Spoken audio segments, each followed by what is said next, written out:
Welcome, Becky, here with Goldberg. Today I want to talk about, I was actually going to bring up Ronald Reagan's legacy, but then I figured this is a little bit more temporal, I suppose.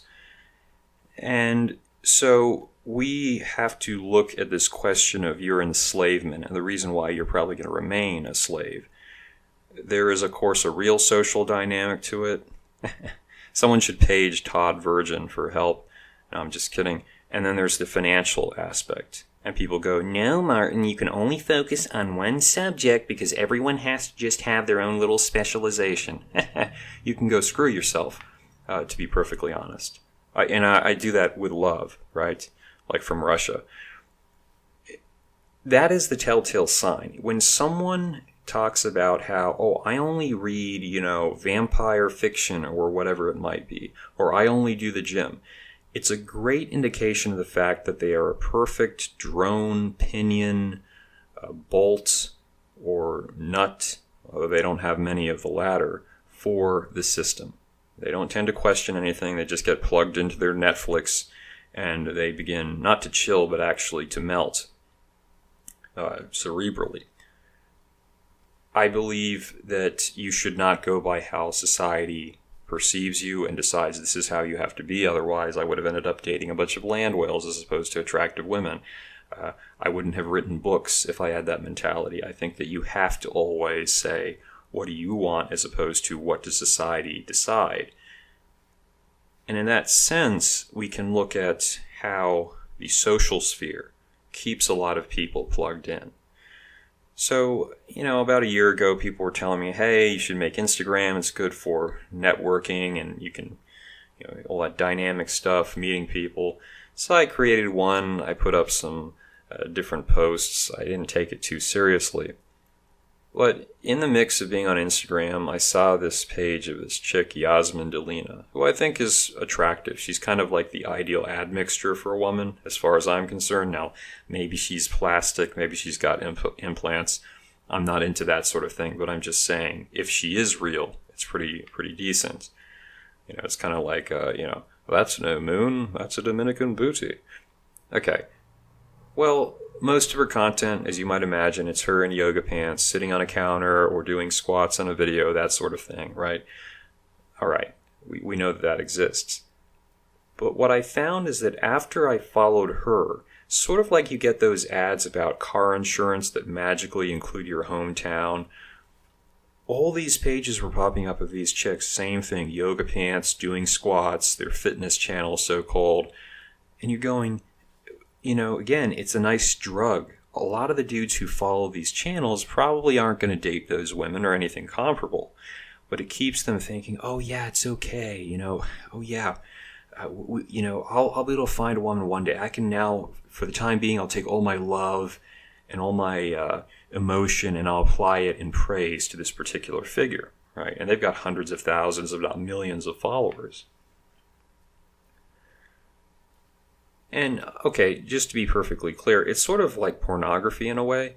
The danger of pornography, besides the fact that it can desensitize you to certain things, is that it has the effect of, in some cases, it prevents men from even trying in real life, like decent-looking guys, because pornography becomes the safe haven, the excuse, the reason why you don't have to look at yourself and say, okay, this could actually, in a positive manner, it could influence me in a good way.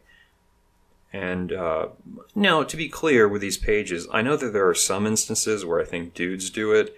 I saw a couple episodes of that Catfish show, and there was some guy, like a Chad Drone-ish looking dude, who would, his content was oriented towards gay men. So he had all these girly-ish pictures in tight clothes and such. And then he ended up getting catfished by a gay guy with a picture of a girl he actually found attractive. So you never know, but I think it's more widespread on the other side of things. And even in dating apps, it's a similar dynamic, because typically when you download a dating app, your Tinder, your Bumble, you have that first rush where you get a decent amount of some matches, some activity or whatnot. And then it tapers off a little bit. Well, after 5 days or a week or so where you don't have that much going on, a lot of people say, okay, screw it, now delete the thing. However, you notice how magically that's when you get a like or two, and you try to expand the boundaries, you expand the distance, kind of like you would, spread the seas in order to make more room. And of course, depending on who you're dating, there's a lot of room there. Well, at any rate, you do that and you're not actually hitting or matching with them. And it's because that's done to reel you back in. Again, it's the same drug. No. Just a little while longer, and you're going to get who you want. You're going to find the magical +1. And that's because they don't make money off of women. They make money off of the men. The men are the ones who are going to bother spending money on gold, on the premium stuff, on being able to, get to that level. It's kind of like with nightclubs. Oftentimes women don't pay to get in because they need you plugged into that system so you're not paying attention to everything else that is wrong. And that's how these very bizarre business structures operate. Years ago, this German Colonel Sanders with a big bushy beard said that religion is the opium of the masses. And to whatever degree you could criticize organized religion at the time, it's kind of a joke to say it nowadays because the government and the media and technology have a lot more power and influence over people's minds than a church. Even the authoritarian regimes of the 1930s couldn't get close to what these liberal democratic republics have been able to achieve with surveillance and tracking and modern militarization of security forces. So there's all those things to consider. So in that sense, you'll remain a slave because you'll be plugged into those machines. But then on the financial side, there's this article on Yahoo, The Great Wealth Transfer Means for the Economy, from March of 2020. Someone sent to me. They're saying that boomers control like 15 trillion or as much as 68 trillion worth of assets. And they're starting to get older. They're passing that money on to millennials or maybe even Zoomers. Excuse me. Now, that might sound like a great thing. But of course, there's a lot of different dynamics that these articles are not effectively getting at. And so, let's just consider this. There was the whole legislation Trump signed last year, I think, which redid the rules on inheritance of retirement accounts, which makes it very hard to, on an intergenerational basis, pass money without being hit by taxes, especially if you're trying to avoid taxes in the short term once the money is passed down. We have the fact that there are very low interest rates, which, that could be good if you're trying to buy property, but of course, there's different effects with it. You can't really save effectively, so that's one problem. If your boomer parents or grandparents, if their stocks go down because of all this stuff, they don't have fixed income, low interest rates, you might end up having to support them, or the government does, and the government prints and spends more money. How does that exactly add up in good favor? They say, well, invest in your 401k in the stock market. True, you can make money on the stock market, but the stock market has gotten so accustomed to bailouts and Fed policy in its favor that it gets jittery whenever there's a chance of either not lowering the interest rate more or raising it a fraction. They all freak out. They start selling off. They've become accustomed to getting financial grants from the government if they can't do their job, if they screw up. So they're going to become more reckless, again, because they have no risk of actually falling apart. So you end up shouldering that. Not even counting all the spending bills that Trump did, you have the tax cut. Of course, that deprived the government of revenue, so that's one factor. You also have the coronavirus response. I think in total it was 6.4 or 6.6 trillion when you included the Fed program. People say, oh yeah, but inflation doesn't matter. I remember this was in college. I was doing a microeconomics class, and at the beginning, this liberal cuck professor who was old into Paul Krugman, he told us, oh, so I want you to tell me what the interest rate is. And people were the inflation rate, I'm sorry. People were throwing out these government-approved numbers. And I challenged him on that, and he got all kind of triggered. I say he's a liberal cuck because I saw him, years later, and he was married to a land whale. I'm not saying that makes him a bad person. It just means he married a land whale. Okay, so you get the logic. But the thing is, of course, inflation is much higher than that. You can't trust the government. Look at the price of education. Look at the price of houses, of automobiles, of consumer goods. There's no question that there is price and purchasing power inflation. And anyone who tells you it doesn't exist is probably a politician who's working for the government. That matters because they're trying to spend even more. Trump said, I think, $1 trillion or $1.5 trillion for infrastructure. The Democrats want $2 trillion. That's all money again. That's going to impact the value of currency. And how long can it go on? How long can you keep propping up the stock market? A lot of people lost their jobs during the pandemic, so that's even less time they have to put aside money towards their future. And then, of course, these boomers, unless you decide to take care of your parents, you kind of do you let them move into your house or whatever, or you move into theirs.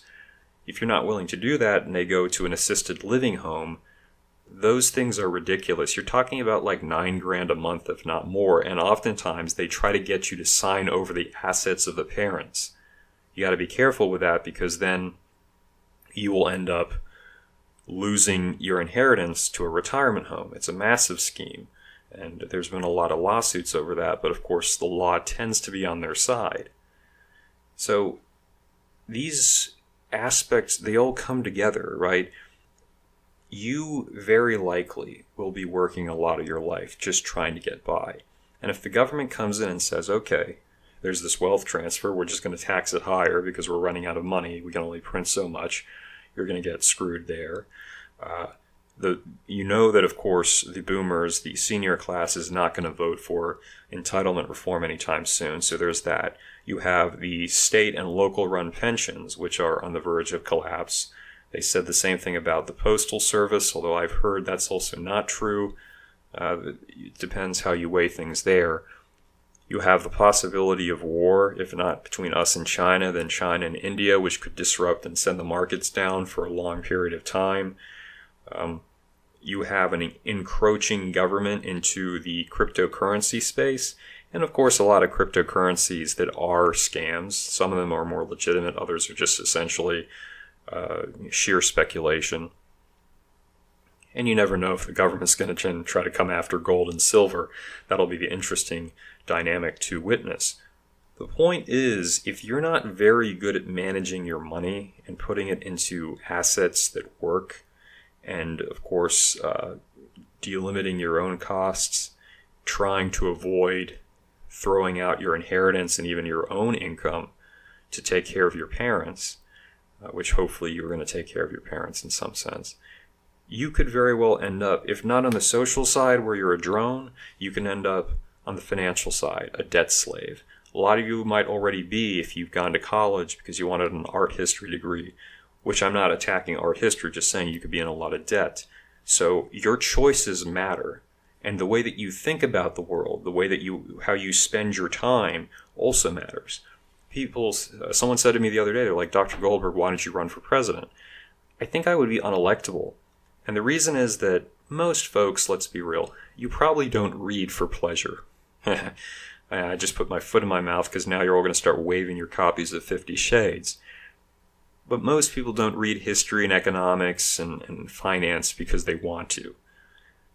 And when they see a person who makes sense, like Ron Paul 2008 or 2012, Mike Gravel, Rand Paul, others, what is their reaction? They tend to look at that person with suspicion. Oh, they're boring. They're not interesting. I want someone who's fist-pounding, or let's keep printing money. Who cares? We're the greatest country on earth, even if we have all these myriad of problems. Even if our foreign policy makes no sense. Even if our families are falling apart. We have tons of homeless. We have veterans that are essentially left to die. We have kids that are being indoctrinated in schools. But it doesn't matter because we're the greatest country on earth.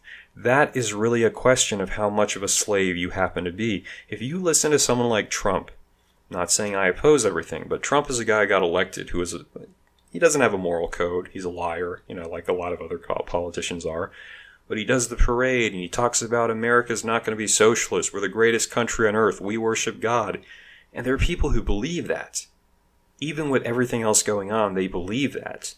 So if you want to stop being a slave, you have to pay attention to more than what you want to feel. You have to stop listening to self-help gurus who talk about having a positive attitude no matter what, and you have to look at, wait a second, what is actually occurring? And how do I have to react to ensure that I don't spend the rest of my life in chains? Not necessarily because you don't want to be, because a lot of these folks, frankly, they will joyfully snap on the bat cuffs, Robin, and they'll say, it's all good, it's all fine, I'm doing great. You have to break free from those shackles.